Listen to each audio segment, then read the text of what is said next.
8 years, 8 long years since that night, and not a single one of my trucker buddies believes me.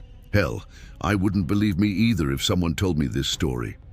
But I'm telling it anyway, because what happened out there in the Olympic Peninsula changed everything I thought I knew about what's lurking in the deep woods of Washington State. My name's Devin McCready. Been hauling freight for over 15 years now. I've driven through every state, seen all kinds of weird stuff on the road. Drunk drivers, police chases, and even a meteor shower that lit up the sky like the 4th of July. But nothing, and I mean nothing, prepared me for what I encountered that October night in 2016. It was a Tuesday when my dispatcher, Rick, called me into his office. Rick's one of those guys who's been in the trucking business since CB radios were cutting-edge technology. Gruff voice, perpetual 5 shadow, and connections that run deeper than anyone wants to ask about.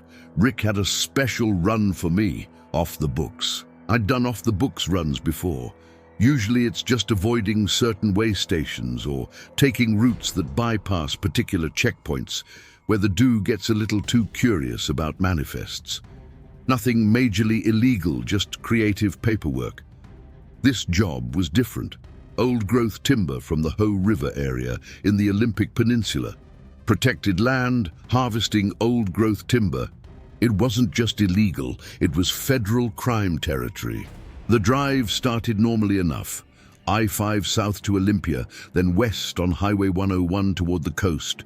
Traffic was light, just a few late-night commuters and the occasional state trooper. I kept my speed exactly at the limit, CB radio quiet, trying to look like just another trucker making an overnight haul. But as I turned off 101 onto the smaller roads that would take me deeper into the peninsula, the landscape began to change. The suburbs and small towns gave way to dense forest that pressed in on both sides of the road. Ancient Douglas firs and western red cedars towered overhead, their branches forming a canopy so thick that my headlights seemed to barely penetrate the darkness between the trees. The GPS on my dashboard started acting weird around midnight. The signal kept cutting in and out, and twice it tried to route me down roads that didn't exist. I had to rely on the handwritten directions Rick had given me, following a series of increasingly narrow and winding roads that seemed to lead deeper and deeper into the wilderness. By 100 a.m., I hadn't seen another vehicle for over an hour. The road had deteriorated from smooth asphalt to cracked pavement, to what was essentially a logging road with delusions of grandeur. My truck was bouncing and swaying as the suspension worked overtime to keep the cab level. The trees here were massive. Some of them are easily 200 ft tall and probably older than the United States itself. This was old-growth forest, the kind that environmental groups fought wars to protect, and somewhere up ahead I was supposed to pick up a load of it that had been illegally harvested. My conscience was starting to gnaw at me when I felt the first bump. It was 1:47 a.m. when I hit whatever was lying in the road. I remember the exact time because I was checking my watch, calculating whether I'd make the pickup on schedule. The impact wasn't massive. Felt like running over a decent-sized branch, or maybe a small rock. But in trucking, it's the little things that can ruin your whole day. Within 5 minutes, I could feel the steering getting sluggish. The truck was pulling to the right, and I could hear that telltale thumping sound that every trucker dreads, a flat tire. I pulled over to the side of the road and set the parking brake. I grabbed my flashlight and climbed down from the cab to assess the damage. Sure enough, the front passenger tire was completely shredded. Whatever I'd hit had torn a gash in the sidewall that no amount of fix-a-flat was going to solve. That's when I made the rookie mistake that would turn a simple tire change into the worst night of my life. I hadn't checked my spare tires before leaving Seattle. When I opened the compartment where the spare should have been, I found nothing but some old rags and a tool I couldn't identify. I stood there in the middle of nowhere, surrounded by forest so dense it felt like being at the bottom of a well with a disabled truck and no way to fix it. My cell phone showed no bars, not even emergency service. The CB radio couldn't raise anyone either. I was completely, utterly stranded. I spent the better part of an hour trying to come up with alternatives. Maybe I could drive on the rim. No, that would destroy the wheel and probably the axle, flag down a passing vehicle. In the 3 hours I'd been on these back roads, I hadn't seen a single other car. That's when I noticed something in the forest.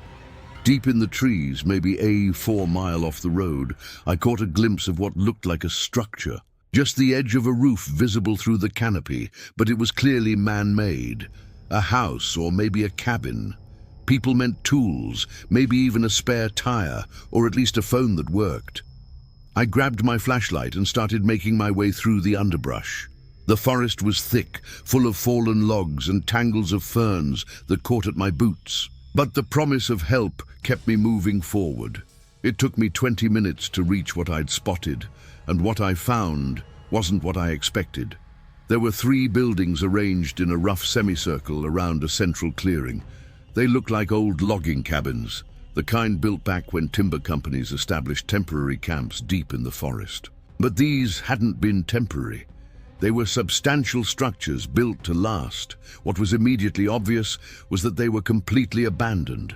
No lights in the windows, no smoke from chimneys, no signs of recent habitation. The buildings had a weathered, forgotten look that suggested they'd been empty for years. I called out, asking if anyone was there and explaining that I had truck trouble and could use some help. No answer. Just the sound of wind in the trees and the distant hoot of an owl.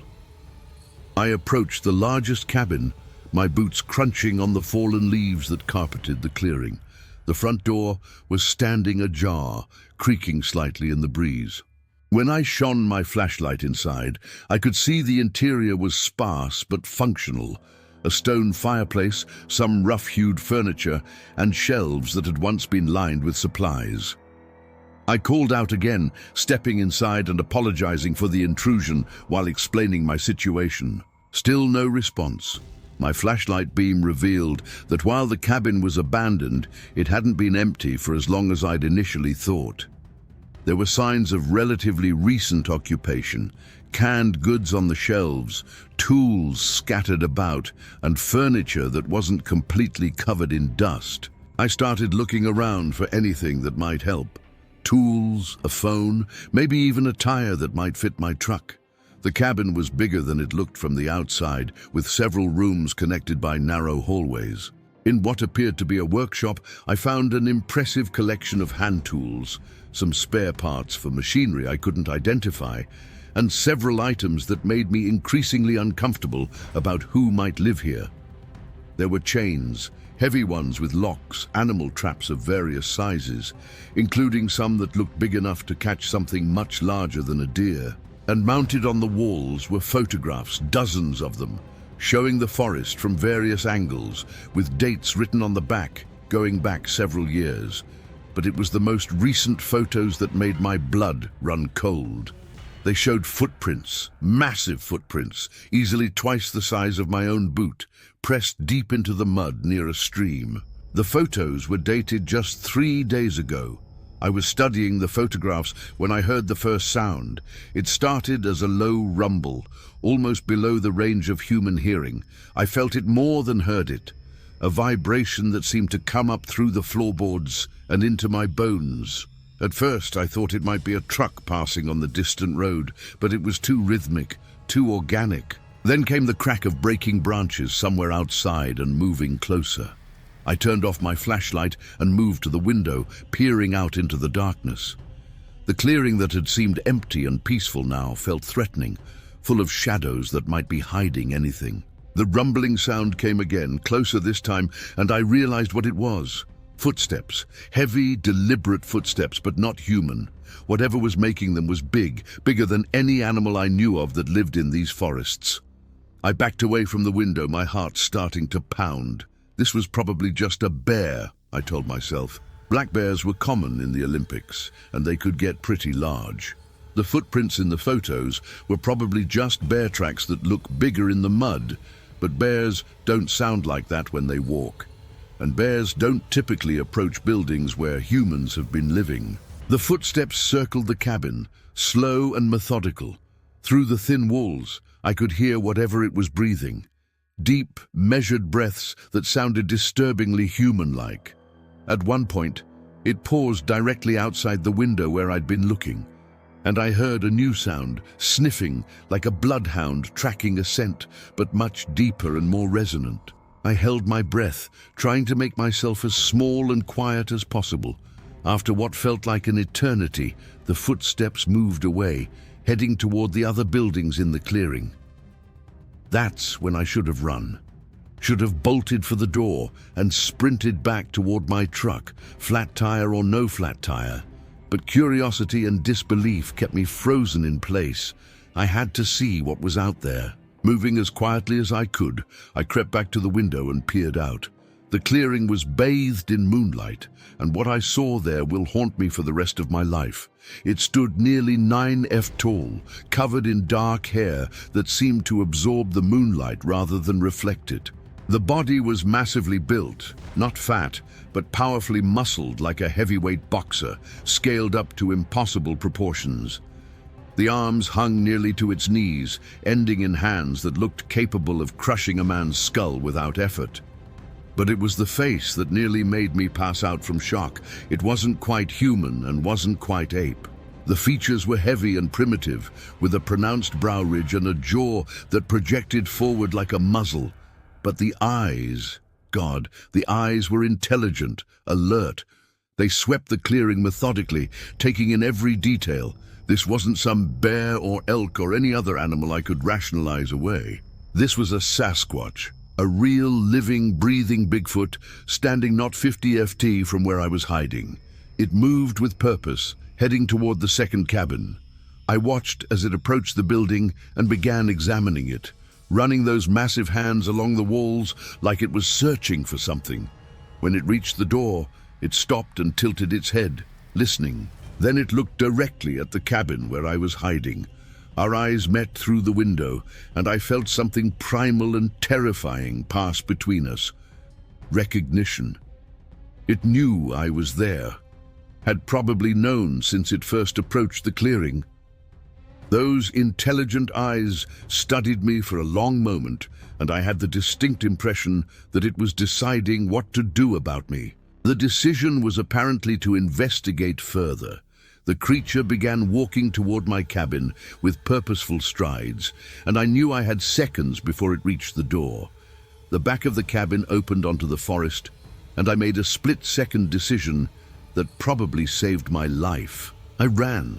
I crashed through the back door and into the darkness, my flashlight beam swinging wildly as I stumbled over fallen logs and crashed through underbrush. Behind me, I could hear the front door of the cabin being torn apart. Not opened, torn apart with a splintering crash that echoed through the forest. Then came the roar. It was like nothing I'd ever heard. Part human scream, part animal bellow, and completely terrifying. It was the sound of something big, powerful, and very, very angry. The chase was on, running through dense forest at night while being pursued by a creature that knows the terrain better than you do is not something I'd recommend. Every step was a gamble. A root that could trip you, a low branch that could knock you unconscious, a ravine that could break your neck. But the alternative was letting that thing catch me. And based on the sounds it was making as it crashed through the forest behind me, I didn't want to find out what would happen then. My flashlight died after about 10 minutes, leaving me stumbling through the darkness, guided only by moonlight, filtering through the canopy. The creature behind me didn't seem to have any trouble navigating. I could hear it gaining ground, its footsteps shaking the earth and its breathing growing closer. I tried to be smart about my route, staying on game trails when I could find them and heading generally downhill toward where I hoped the road might be. But the Olympic Peninsula forest is a maze of ravines, fallen trees, and dense undergrowth that can turn a straight line into a zigzag nightmare. At one point I thought I'd lost it. I'd been running for maybe an hour, and the sounds of pursuit had faded. I stopped to catch my breath behind a massive fallen cedar, my lungs burning and my legs shaking with exhaustion. That's when I heard the sniffing again, much closer than I expected. The creature had been tracking me by scent, following my trail through the forest as easily as I might follow a marked path. I could hear it moving methodically through the underbrush, pausing occasionally to test the air. I forced myself to start moving again, but my energy was running low. I'd been running for hours, and the adrenaline that had kept me going was starting to fade. My legs felt like rubber, and I was making more noise than I wanted to as I stumbled through the darkness. The creature seemed to sense my weakness. Its pursuit became more aggressive, the crashing sounds getting closer and more frequent. At one point, I could feel the vibration of its footsteps through the ground as I ran. I was starting to panic, making poor decisions, and wasting energy on routes that led nowhere. When I found myself at the edge of a steep ravine with no way across, I thought it was over. I could hear the creature approaching through the trees behind me, maybe 30 seconds away. That's when I saw the lights. Far below me, at the bottom of the ravine, I could see the faint glow of headlights on asphalt. A road, not the logging road where I'd left my truck, but some other route that cut through the forest. I didn't have time to look for a safe way down. I could hear branches breaking as the creature closed in, so I half jumped, half fell down the steep slope, grabbing at trees and rocks to slow my descent. I hit the road hard, rolling and skinning my knees on the asphalt. But I was alive, and more importantly, I was on a surface where a human could outrun something that weighed 800 lb. I picked myself up and started running down the center line, hoping against hope that a car would come by. The road was narrow and winding, cutting through the forest like a scar, but it was level and clear. Behind me, I could hear the creature crashing down the slope I had just descended. It was having more trouble than I had. Something that big doesn't navigate steep terrain as easily as a desperate human. I'd been running down the road for maybe 10 minutes when I saw the headlights approaching from ahead. A single car moving fast through the curves. I stepped into the middle of the road and started waving my arms, probably looking like a complete lunatic. The car was moving faster than whoever was driving realized. When the headlights illuminated me, I heard the screech of brakes and the squeal of tires as the driver swerved hard to avoid hitting me. That's when everything went wrong in a way I never could have anticipated. The car, a late model Honda Civic, swerved to miss me and went off the road to the right, clipping a tree and spinning back toward the center of the asphalt. The driver overcorrected and the car skidded sideways across both lanes before slamming into a massive Douglas fir on the left side of the road. The impact was tremendous. The tree was easily 6 ft in diameter and the car hit it at probably 40 mph. The front end crumpled like an accordion and steam started pouring from under the hood. I ran toward the wreck, ready to help the driver, when I heard something that made me freeze in place. The creature's roar was much closer than I expected. It had reached the road and was charging toward us, drawn by the noise of the crash. In the glow of the car's headlights, I could see it clearly for the first time. All 9 ft of it, covered in dark brown hair and moving with a speed that seemed impossible for something that size. The creature was focused on the car, perhaps seeing it as a threat or simply investigating the source of the commotion. It approached the wreck at full speed, and what happened next was like something out of a horror movie. The Honda had come to rest with its passenger side against the tree, and the creature apparently didn't see the obstacle. It hit the car at full speed, its momentum carrying it forward into the tree with a sickening crunch that I felt in my bones. The impact was so violent that it shook leaves from the branches overhead. The creature's massive body was pinned between the car and the tree, and after a moment of thrashing, it went completely still. I stood there in the middle of the road, hardly able to believe what I had just witnessed. The creature that had been chasing me for hours was apparently dead, killed by its own momentum when it crashed into the accident it had indirectly caused. But my relief was short-lived. I could hear moaning from inside the car. The driver was alive but hurt. I ran to the car and peered through the spider-webbed windshield. The driver was a young woman, maybe in her 20s, slumped over the steering wheel with blood trickling from a cut on her forehead. She was unconscious but breathing, and I couldn't see any obvious life-threatening injuries. The car door was jammed, but I managed to force it open and check her vitals. She had a pulse, and her breathing seemed steady. The blood was from a superficial cut where she'd hit the steering wheel, and while she probably had a concussion, she didn't seem to be in immediate danger. The creature, on the other hand, was clearly dead. Its massive body was wedged between the car and the tree, and its neck was bent at an angle that left no doubt about its condition. In death, it looked even more imposing than it had in life. Easily 800 lb of muscle and bone that had been moving through the forest with predatory grace just minutes before. I should have stayed with the injured driver, but panic was setting in.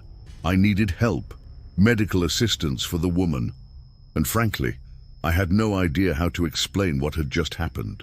Who was going to believe that a Bigfoot had chased me through the forest and accidentally killed itself in a car crash? I started running down the road again, leaving the accident scene behind. After about an hour of walking and jogging, I saw lights ahead. Not headlights, but the steady glow of a small town. Clearwater was barely worthy of the name town. Maybe 200 people, a general store, a diner, and a tiny sheriff's office that probably handled more noise complaints than actual crimes. But it had a phone, and more importantly, it had people who could help. I burst into the sheriff's office at 4:30 a.m., probably looking like I'd been mauled by a bear, which wasn't far from the truth. I explained to the deputy on duty, a young guy who looked like he'd been dozing at his desk, that there had been an accident about 10 miles north on Forest Road 47. A woman was hurt, and there was something else he needed to see. The deputy took down the basic information and called for an ambulance. Within 15 minutes, we had a small convoy heading back toward the crash site, an ambulance, a fire truck, and the deputy's patrol car, with me riding shotgun. But we never made it to the accident. About 5 miles from town, we encountered a roadblock that hadn't been there when I'd passed through earlier. 2 black SUVs were parked across the road, and several men in dark suits were directing traffic away from the area. The lead agent informed Deputy Morrison that there was a federal investigation in progress and the road was closed until further notice. When Morrison protested that he had an injured motorist up there and needed to get medical assistance through, the man replied that the situation was being handled and ordered us to turn around and return to town. Morrison looked like he wanted to argue, but something about these guys suggested they weren't local Forest Service or even FBI. They had an authority that went deeper than badges, and the equipment they were using looked military grade. When I asked what kind of federal investigation was happening, the man looked at me for the first time, and I had the distinct impression that he already knew who I was and why I was there. He simply stated that it was classified and repeated his order for us to turn around. We had no choice but to return to town. The ambulance and fire truck were turned back as well, and Morrison spent the next hour on the radio trying to find out who had authority over whatever was happening on Forest Road 47. He never got a straight answer. By sunrise, I was sitting in the diner in Clearwater, drinking coffee that tasted like it had been made with motor oil and trying to process what had happened. Morrison sat across from me, his incident report half finished, asking me to clarify my story.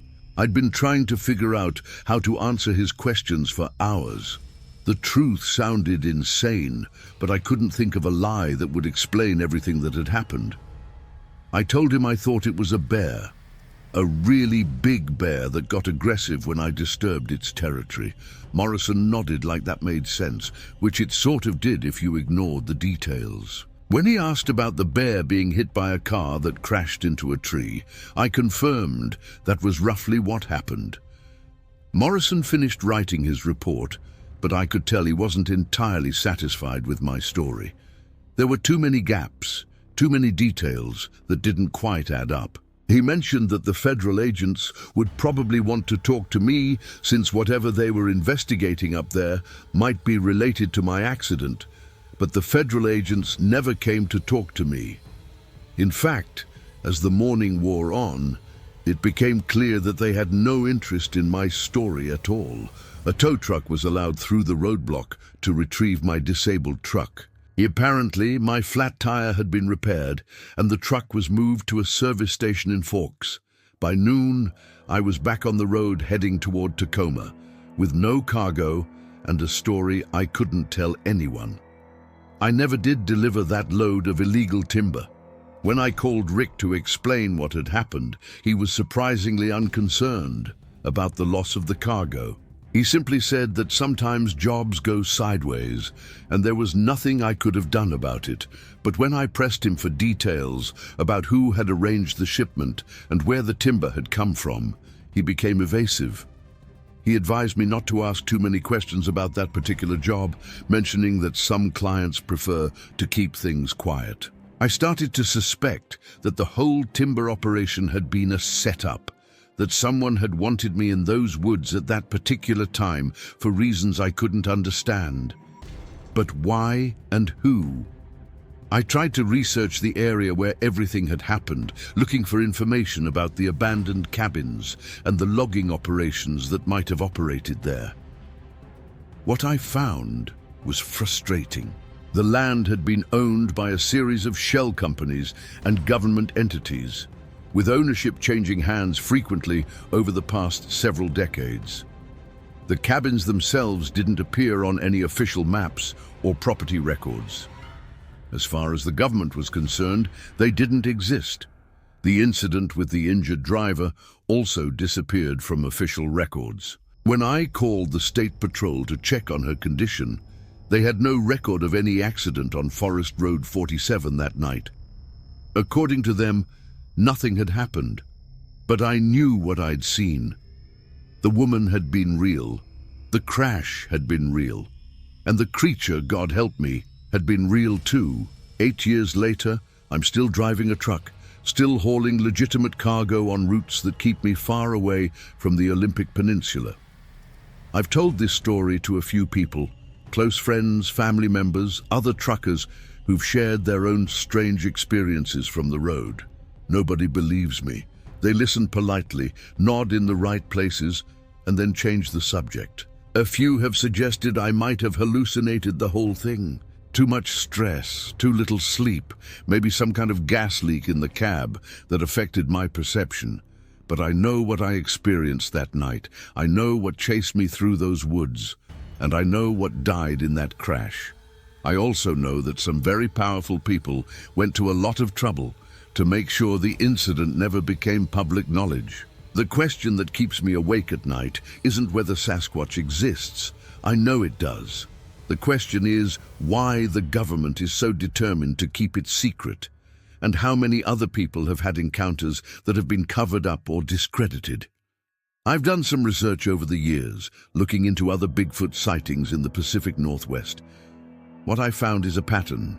Credible witnesses whose stories are dismissed, physical evidence that disappears, and government agencies that claim not to know anything unusual. But now and then, I find someone whose story matches mine. Someone who encountered something impossible and found themselves up against forces more powerful than they could understand. We're out here, the people who've seen the truth. We know what's hiding in the deep woods, and we know that someone or some organization is working very hard to make sure the rest of the world never finds out. I still drive the highways and back roads of America, hauling cargo from coast to coast, but I'm more careful now about which jobs I take and which routes I travel. I avoid the deep forest whenever possible, especially at night. And I never take off the books jobs from clients I don't know.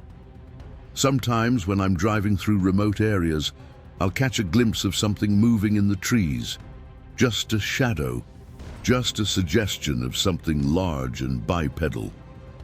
But I don't stop to investigate, and I don't slow down. I keep my spare tires properly maintained, my cell phone charged, and my CB radio tuned to the emergency channel. And when other truckers share stories about strange encounters on remote highways, I listen without judgment, because I know the truth that most people aren't ready to accept. We're not alone out here. Things are living in the wild places of America that science hasn't catalogued and the government doesn't want us to know about. I saw one of them die that night on Forest Road 47, pinned between a Honda Civic and a Douglas fir tree. But I also know there are others out there moving through the forests and mountains, staying just out of sight of the human world that has encroached on their territory. And sometimes late at night, when I'm driving through country so remote that my headlights are the only illumination for miles, I wonder if one of them is watching me pass, remembering the human who witnessed their secret and lived to tell about it. The road goes on, and so do the mysteries it holds. But I'll keep driving, keep hauling, and keep watching for signs of things that officially don't exist. Because 8 years ago, I learned that the world is bigger and stranger than most people imagine. And once you've seen the impossible, you can never quite look at the empty spaces on the map the same way again. That's my story. Believe it or not, I've learned not to care what people think. But if you're ever driving through the deep woods of the Pacific Northwest and you see something that shouldn't exist, remember what I've told you. And whatever you do, don't stop to investigate. Just keep driving and hope it doesn't decide to follow you home. If you're interested in more stories like this, check this one out.